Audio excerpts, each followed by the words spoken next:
First, let's look at the IPv6 global unicast addresses.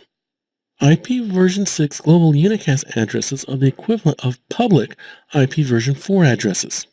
This means that these addresses can be globally routed onto the internet and across multiple networks using routers. It also means that any machine with an IPv6 global unicast address can be reachable on the IP version 6 internet. The structure for the global unicast address is defined in RFC Request for Comment 3587. Next, we want to look at the IP version 6 link local address. The link local address is used when communicating with neighboring nodes on a single link network. A single link network means that the network has no routers on it and is only limited to the local segments. Hosts that use link local addresses to communicate with other hosts have to be on the same link. You can't communicate with nodes on separate links if you're using a link local address. The link local address is the equivalent of the API-PA addresses that we looked at previously. Also, if we want to run neighbor discovery processes, we have to use a link local address. The neighbor discovery processes basically allow a computer to discover all the other computers that are directly connected to it or that are its neighbors.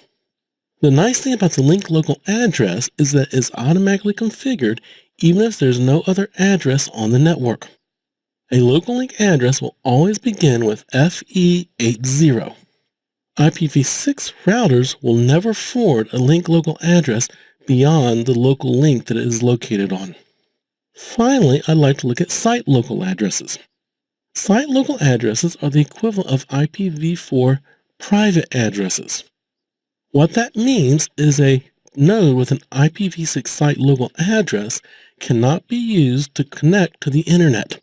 However, a site local address will also never conflict with a global address.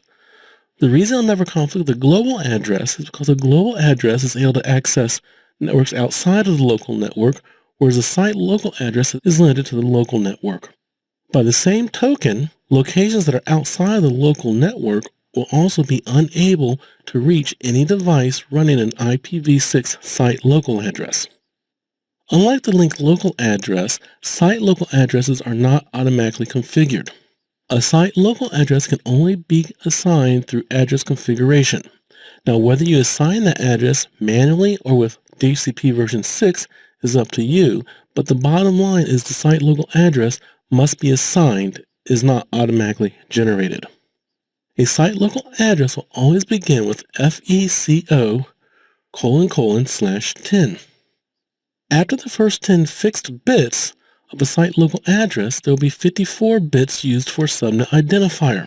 This will result in a total prefix of 64 bits. The remaining 64 bits can then be used to identify a host within the local site. Next, I'd like to talk about the ipconfig command.